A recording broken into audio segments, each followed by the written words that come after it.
विद्यार्थी मित्रों, सुप्रभात, गुड मॉर्निंग। कक्षा 10वीं दूसरी इकाई पाठ क्रमांक 1 बरसई जलद गोस्वामी तुलसीदास द्वारा लिखित फर्स्ट पार्ट में हमने एक चौपाई और एक दोहा पूर्ण किया था। आज इस बरसी जलद का पार्ट 2, इसके बारे में आज हम चर्चा करने वाले। असल में गोस्वामी तुलसीदास की चर्चा हमने पहले तासिका में इसी पाठ के पार्ट 1 में की थी। आज हम जाएंगे उनकी चौपाई नंबर 2 और दोहा नंबर 2 की ओर। तो कवि गोस्वामी तुलसीदास चौपाई 2 में क्या कहते हैं? दादुर धुनी चौदिस सुहाई, वेद पढ़ई जन बटु समुदाय। कवि गोस्वामी तुलसीदास कहते हैं, दादुर धुनी चौदिसा सुहाई। दादुर यानी मेंढक, धुनी यानी स्वर, चौदिशा यानी चारों दिशाओं में, सुहाई यानी अच्छा लगना। वेद पढ़ई जन बटु समुदाय। जो वेद है मतलब वेद, पढ़ई यानी पढ़ना, जनु बटु समुदाय। जनु बटु, बटु यानी बालक, समुदाय मतलब क्या? कवि कहते हैं कि जैसे वर्षा काल में चारों दिशाओं में मेंढकों की ध्वनि ऐसी, जो मेंढक बारिश के दिनों में, वर्षा ऋतु में ट्राव ट्राव की आवाजें निकालते रहते, और ये मेंढकों की जो ध्वनि है, ध्वनि, वो क्या होती है? बड़ी सुहाती, बड़ी अच्छी लगती है। इतनी अच्छी लगती है मानो ऐसा लगता है कि जो वेद पाठ कर रहे जो विद्यार्थी या उनका समुदाय है, ये विद्यार्थियों का समूह या समुदाय वेद पाठ जब कर रहा हो तो वह आवाज जितनी अच्छी सुंदर लगती है, वैसे आवाज उस दादुर यानी मेंढकों की लगती है। बारिश के दिनों में जो मेंढकों की आवाज चारों दिशाओं में बड़ी सुहाती अच्छी लगती है, उसी प्रकार से वेद पठन करने वाले जो विद्यार्थी होते हैं, उनका समूह जो होता है, उनकी आवाज भी बड़ी सुहाती है, बड़ी अच्छी लगती है। उसके बाद नव पल्लव भय बीटप अनेका। नव पल्लव भय बीटप अनेका, साधक मन जस मिले विवेका। कवि क्या कहते? नव पल्लव यानी नए पत्ते, भय बीटप अनेका। बीटप यानी वृक्ष, साधक साधना करने वाले, मन जस मतलब जैसे, मिले विवेका, विवेका यानी विवेक। क्या होता है कि अनेक वृक्ष में नई कोपले आ जाती, नव पल्लव, नई कोपले आ जाते, नए पत्ते आ जाते, जिससे वे ऐसे हरे भरे तथा सुशोभित हो जाते। उसी प्रकार से साधक, जैसे साधना करने वाले किसी व्यक्ति का मन ज्ञान प्राप्त करने से प्रफुल्लित हो जाता है, विवेकपूर्ण हो जाता है। जैसे नए पत्ते आने के कारण, नई कोपले आने के कारण, जैसे वे हरे भरे और सुशोभित होते, सुंदर होते, उसी प्रकार से जो साधक होते, साधना करने वाले होते, उस व्यक्ति का मन ज्ञान प्राप्त करने से कैसे हो जाता है? सुशोभित होता है, प्रफुल्लित होता है, तरोताजा होता है, अच्छा लगता है। अर्क जवास पात बिनु भयऊ, अर्क जवास पात बिनु भयऊ, जस सुराज खल उद्यम गयू। कवि कहते अर्क यानी वो मदार का वृक्ष। जवास, जवासा का। पात, पत्ते। भयु मतलब हुई। जस यानी जैसे। सुराज यानी अच्छा राज। खल यानी दृष्ट। उद्यम यानी कार्य। गयु यानी जाना। कवि कहते हैं कि बरसात के दिनों में मदार और जवासा के पौधों के पत्तों से रहित हो जागे। बरसात के दिनों में जो मदार और जवासा के ये जो पौधे हैं वो पत्ते नहीं, बगैर पत्तों से वो रहित हो गए, पत्ते ही नहीं उसे। उन्हें देखकर ऐसा लगता है, सुराज खल उद्यम गयूं, उन्हें देखकर ऐसा लगता है कि मानो अच्छे शासक के राज्य में दुष्टों का धंधा अभी जाता रहा, खत्म होता रहा। बारिश के कारण अर्क और जवास के पौधों से पत्ते जैसे निकल कर चले जाते, खराब पत्ते जैसे निकल कर चले जाते हैं, उसी प्रकार से मानो अच्छे शासक जो होता है, शासन करने वाला, सुराज जो होता है, अच्छा राज्य होता है, उस राज्य से दुष्ट व्यक्ति का धंधा अभी धीरे धीरे क्या हो रहा है, खत्म हो गया है, उस पत्तों के समान। खोजत कतहु मिले नहीं धूरी, खोजत कतहु मिल ही नहीं धूरी, करई क्रोध जिमी धर्म ही दूरी। कवि कहते कि खोजत, खोजत इन्हें खोजना, कतहु इन्हें कहीं भी नहीं, मिलत नहीं धूरी, धूरी इन्हें धूल, धूरी का अर्थ क्या होता है, धूल। करही क्रोध जिमी धर्म, धर्म ही दूरी। कवि कहते जिमी यानी जैसे, कवि कहते कि धूल खोजने पर भी कभी कभी कहीं नहीं मिलती। खोजत कतहु मिल नहीं दूरी, खोजते ने खोजने पर, कतहु इन्हें कहीं भी नहीं, मिल ही ना नहीं मिलना, धूरी इन्हें धूल। जैसे धूल खोजने पर भी कहीं नहीं मिलती, उसी तरह से जिमी ने जैसे क्रोध धर्म को दूर कर देता है। कर रही क्रोध, जो क्रोध है, गुस्सा है, वो अपने धर्म को दूर कर देता है, उसी तरह से वर्षा ने धूल को नष्ट कर दिया। मतलब वर्षा ऋतु आने के कारण धूल नष्ट हो जाती है, ढूंढने पर भी वो धूल नहीं मिलती है। उसी तरह से वर्षा ऋतु आने के कारण धूल नष्ट होती है, खोजने पर भी नहीं मिलती। उसी तरह से कवि कहती कि क्रोध आने के कारण, क्रोध यानी गुस्सा आने के कारण क्या होता है, गुस्सा आने के कारण धर्म भी समाप्त हो जाता है, ढूंढने पर भी नहीं मिलता है।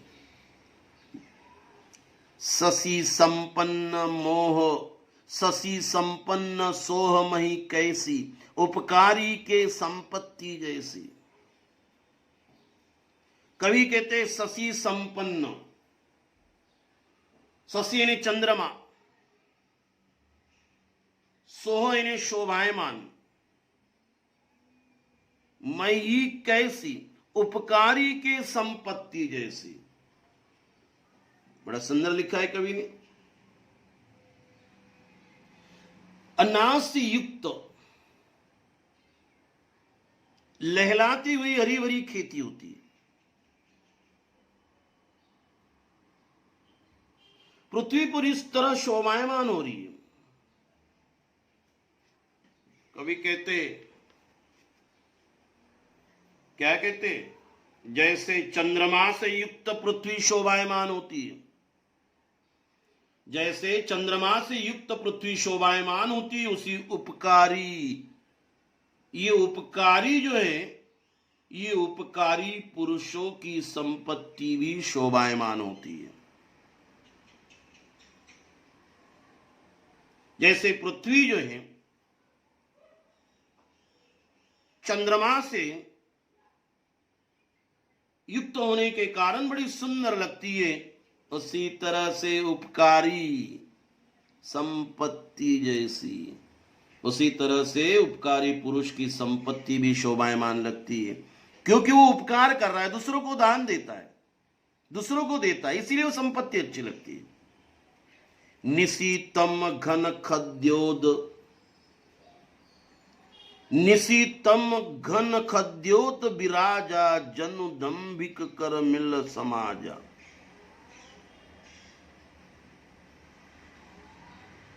कवि कहते निशीतम,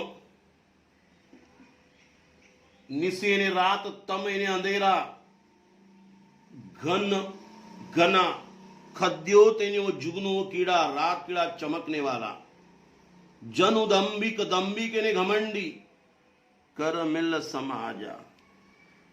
कवि कहते कि रात के अंधेरे में जुगनू जो चारों ओर दिखाई देता है, रात के तम यानी अंधेरे में, घनघोर अंधेरे में वो खद्योत, वो जुगनू, वो चमकने वाला चारों ओर दिखाई दे रहा है, उसे देखकर ऐसा लगता है जैसे, क्या, जैसे दंभिक कर मिल समाजा, जैसे दंभिक जो होते, घमंडी जो होते, ये घमंडियों का समूह एकत्र हो गया है। कवि कहते कि रात के अंधेरे में जुगनू चारों ओर दिखाई दे रहा है, चारों ओर, उसी को देखकर कवि के मन में कल्पना है। कवि कहते जो घमंडी होते, इन घमंडी दंभिक जो होते, ये दंभिक का एक समूह एकत्र हो गया है और वो चारों ओर हमें दिखाई दे रहा है। कृषि निरावही चतुर किसाना, कृषि निरावही चतुर किसाना, जिमी बुध तजही मोह मद माना। कृषि निरावही चतुर किसाना, निराना, इसका अर्थ क्या होता है? घास फूस छील कर निकालना। निराई ने निकालना, चतुर किसाना, चतुर ने होशियार, किसान, जीमी ने जैसे, बूध, बूध ने विद्वान, तजई ने छोड़ना, मोह मद माना, जो मोह मद है वो क्या कर रहा है? तज देता है, छोड़ देता है। तजना मतलब छोड़ना। कवि कहते, क्या कहते कि जैसे चतुर किसान होता है, अपनी फसलों की निराई करता है, अपनी फसल की घास फूस सब निकाल कर, छिलके निकाल कर फेंक देता है और अच्छी अच्छी फसल वह लेता है। उसी प्रकार से इसे देखकर कवि को लगता है, ऐसा लगता है जैसे बुध ने विद्वान लोग जो होते, वो मोह मद माया को क्या कर देते? त्याग रहे। जैसे किसान घास फूस छिलके को निकाल कर त्यागता है, छोड़ देता है, अनाज उससे लेता है खाली, उसी तरह से चतुर किसान की विशेषता होती है। उसी तरह से विद्वान व्यक्ति की विशेषता क्या है? विद्वान व्यक्ति भी मोह मद माया को क्या कर देता है? त्याग देता है, छोड़ देता है। देखियत चक्रबाग खग नाही, देखियत चक्रबाग खग नाही, कली ही पाई जिमी धर्म पराई। कवि क्या कहते? देखियत, कवि कहते कि देखियत चक्रबाग,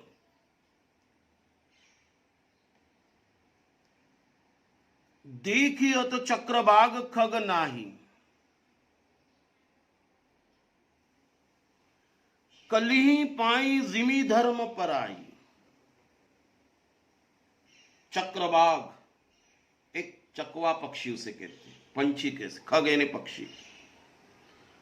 कली, कलियुग, पाई ने पाना, जिमी ने जैसे, धर्म पराही, पराई ने भाग जाना। कवि क्या कहते?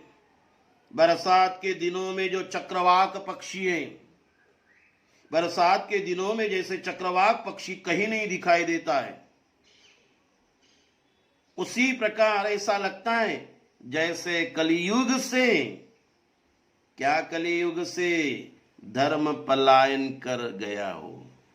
जैसे बारिश शुरू हो जाती है तो बारिश के दिनों में ये चक्रबाग पक्षी जो है, ये पक्षी जैसे लुप्त होता है, गायब होता है, दिखाई नहीं देता है, उसी प्रकार से ऐसा लग रहा है कि कलियुग में से अभी धर्म पलायन क्या हो गया, खत्म हो गया, कर गया हो, ऐसा कवि इसमें व्यक्त करते हैं।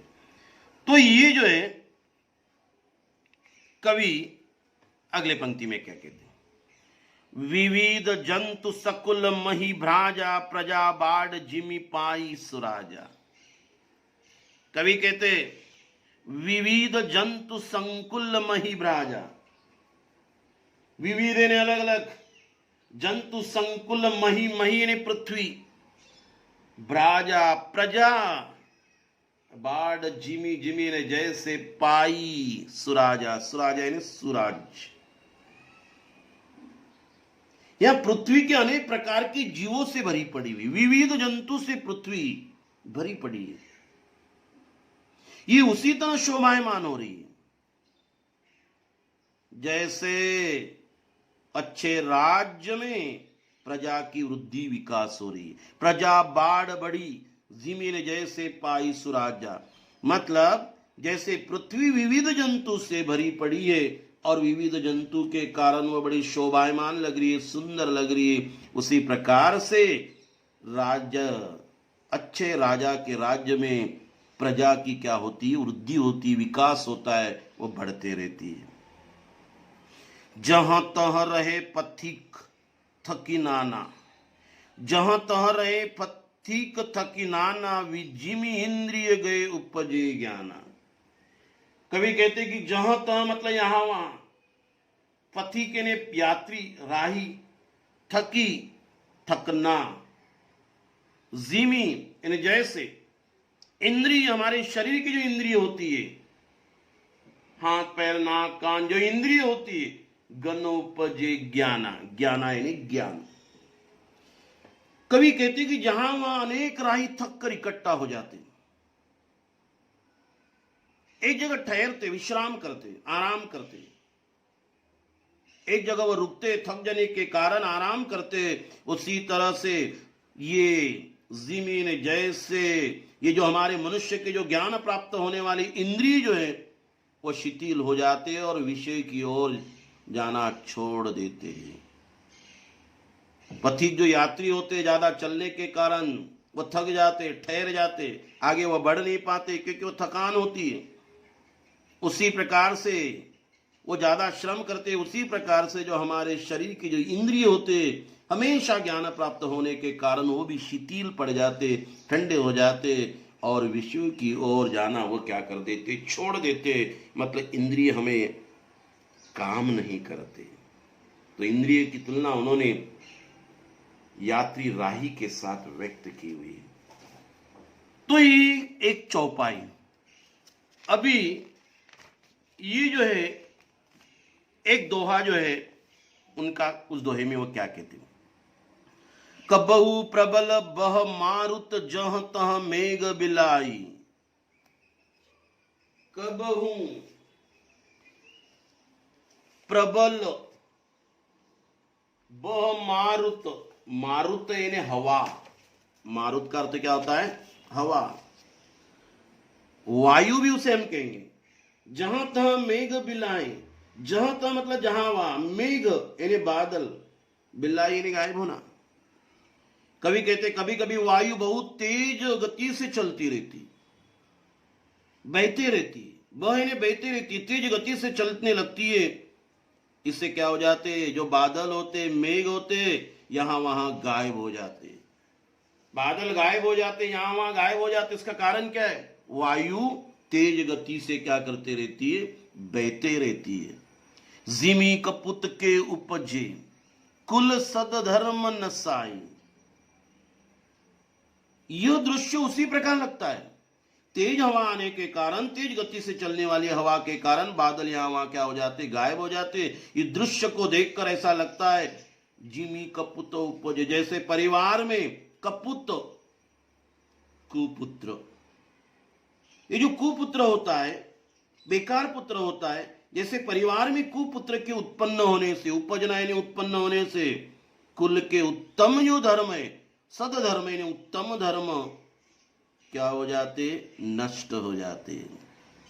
तेज हवा आने के कारण कवि कहते, मारुत यानी हवा, हवा यानी वायु, तेज हवा आने के कारण जो बादल है यहां वहां बिखर जाते, गायब हो जाते। उसी प्रकार से कवि कोई दृश्य देखकर ऐसा लगता है, क्या लगता है कि जैसे किसी के घर में कुपुत्र उत्पन्न होता है, पैदा होता है, जन्म लेता है। ये कुपुत्र है, बेकार पुत्र होता है। इस कुपुत्र के उत्पन्न होने से उनके घर के सारे धर्म, श्रेष्ठ आचरण क्या हो जाते, नष्ट हो जाते, गायब हो जाते। कबहू दिवस मह निबीड़ तम, कबहू क प्रगट पतंग, बिन सई उपजई ज्ञान जिमी, पाई कुसंग सुसंग। कबहू दिवस मह निबीड़ तम, निबीड़ यानी घोर, तम यानी अंधेरा, कबहू क प्रगट पतंग।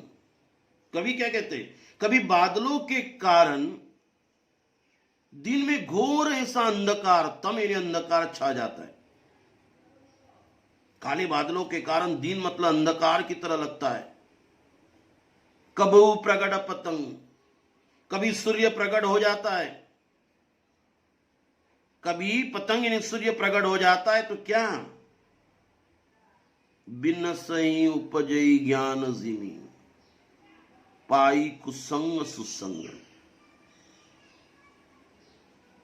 जैसे ही सूर्य प्रकट हो जाता है तब ऐसा लगता है कि जैसे बुरी संगति पाकर, बिन सही उपजी ज्ञान जिमी, मानो ऐसा लगता है बिन सही ने नष्ट होना, वैसे बुरी संगत पाकर ज्ञान नष्ट हो गया हो और अच्छी संगति पाकर ज्ञान उत्पन्न हो गया है।